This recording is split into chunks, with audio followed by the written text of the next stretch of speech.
Hola amigas, and welcome back to Let's Play Mega Man 7. In this episode, we're going to be taking on Burst Man. Woo! So, how are you guys doing? I'm doing pretty fine, actually.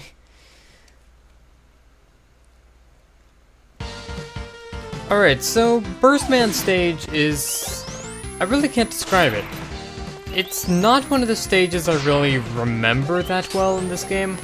Honestly, although I do like this stage, I think it's one of the more forgettable ones, or at least it used to be kind of one of the more forgettable ones. It throws in a lot of gimmicks here. The first gimmick happens to be these time bombs, borrowed from Mega Man 6. And... alright, so we got an E-Tank. Slide into safety. Oh no, we've gotten hit. So anyway, this water, it basically functions like how water usually does in a Mega Man game. You can jump really high in it.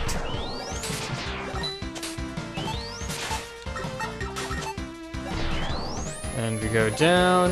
Actually, I'm going to go get that. Yeah. Underwater Met. I'm progressing through the stage. I'm trying to get through the stage pretty quickly, and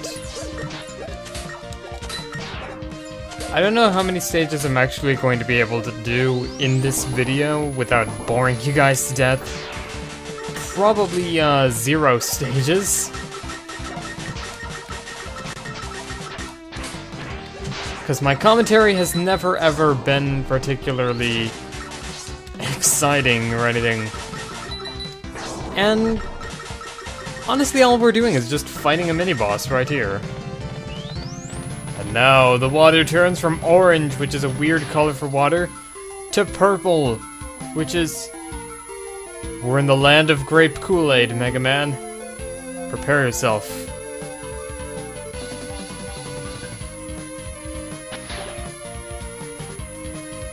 Honestly, this is where the stage starts to get... I don't know, I don't really have memory of this stage. Like, when I had played this game for the first time in a long while, I forgot that this was the stage with the obligatory disappearing blocks. Yeah, they are in this game. Fortunately, the Yoku Blocks don't happen to be in any particularly devious pattern. It's basically, we've got that, and then we've got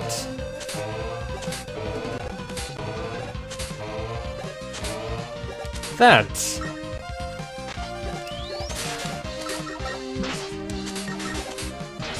See, nothing in the stage is really particularly hard, and honestly, in terms of stage design, this is probably one of the easier Mega Man games out there. Like, there's... the bosses in this game can kind of get ridiculous due to the fact that you're kind of in a closer quarters with them, and the controls aren't as nice. But the stage design is pretty easy, actually. Now, we've got to wait for this purple grape Kool-Aid stuff to come back up again. I have no idea why robots only float in grape Kool-Aid.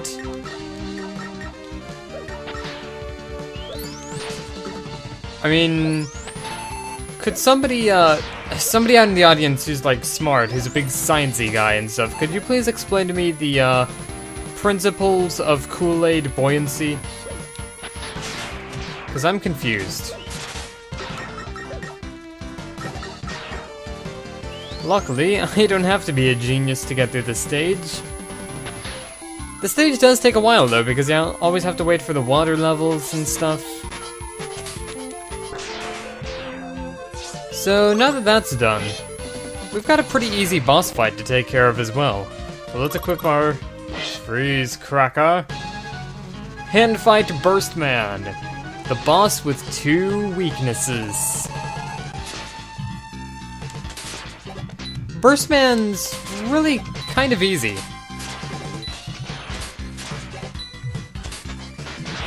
Oh, God. Oh, as soon as I say he's easy. Basically, in order to escape from his bubbles, you kind of have to be a spaz and just continuously tap every direction and then every button and stuff. But, you know, Burstman's not too problematic.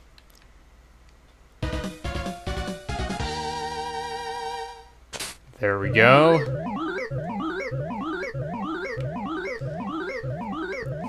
And what do we get from Burstman?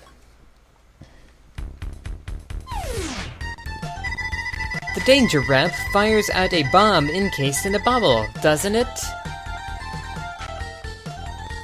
What the hell are you doing? Get out of my house. But you can also use the bubble to encase things that aren't bombs. So we get the danger ramp. Danger, Will Robinson.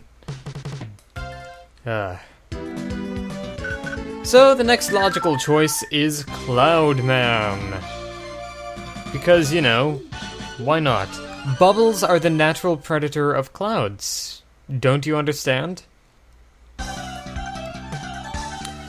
Now this stage I remember very fondly. This is not only one of the easier stages in an already fairly easy game, but it has one of my favorite musical pieces in the game. And honestly, I just really like how this level's laid out. Like, you saw I killed that weather guy and stuff, so now it's raining. I don't know the proper Japanese name for them, so I just call them weather guys. Now it's snowing. Now, I believe there's a 1-up that we can get. Yes. By the way, the snowing comes in handy later in the level. A lot of people might not know it because they wouldn't think of using the freeze cracker on an enemy, and they're just like, well, why would you think of using the freeze cracker to help you get through the stage? I mean,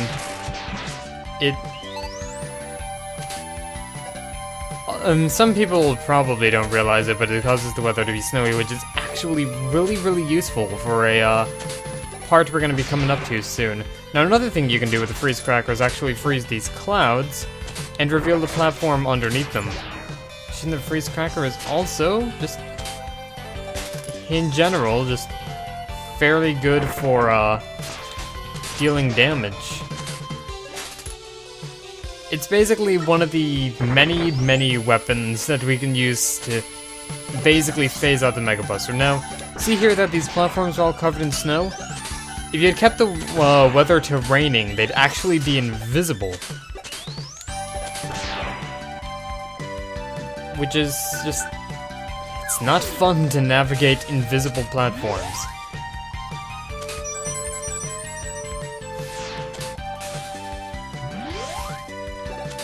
Now we got the U plate. By the way, you may be noticing, wait, we got an H plate, and a U plate, and an R plate. I wonder what we're going to be spelling. Well, so far all we've got is raw. So, I wonder what letter we have missing in order to spell a secret word of secretness. Well, I honestly don't wonder, but you guys in the audience might be wondering. Pick up that health for the heck of it. We didn't need it. But you know, that Sniper Joe didn't need it either. And if he had killed us, he would be getting that. Do we want Sniper Joe to have healthcare? No. Sniper Joe doesn't pay his taxes. He shouldn't be allowed to have healthcare. The IRS wants Sniper Joe's ass. As you can see, these levels are a little bit longer than Freeze Man's level was, really. Anyway, we can go up here and...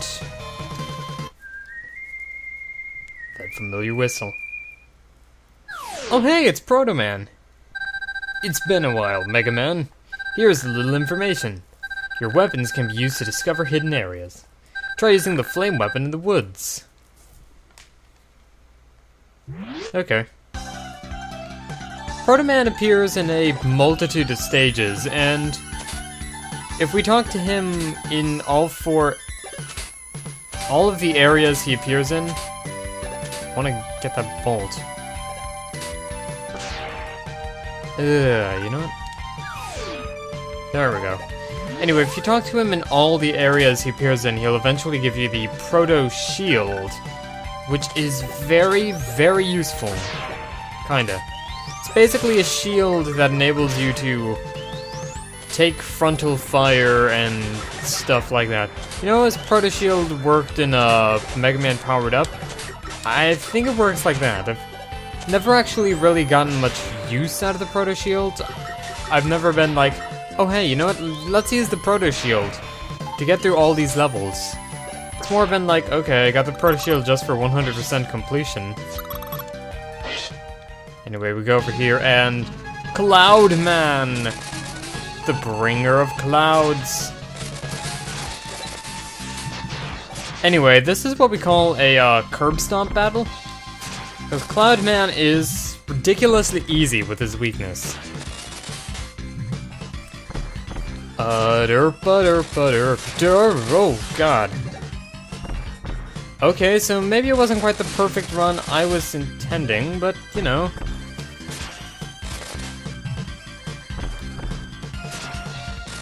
There we go.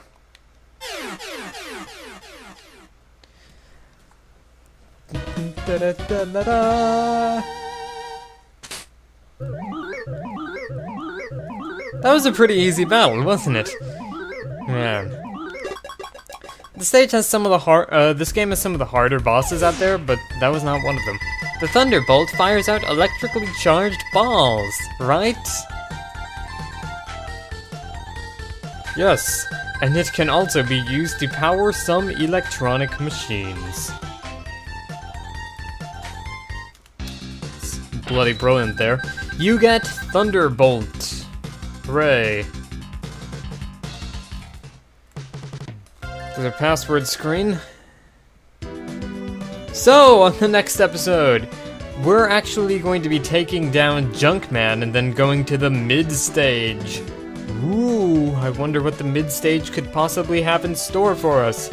Answer, a boss that really pisses me off. I'll see you guys later. This is Tales by Raga signing out. Take care, everyone.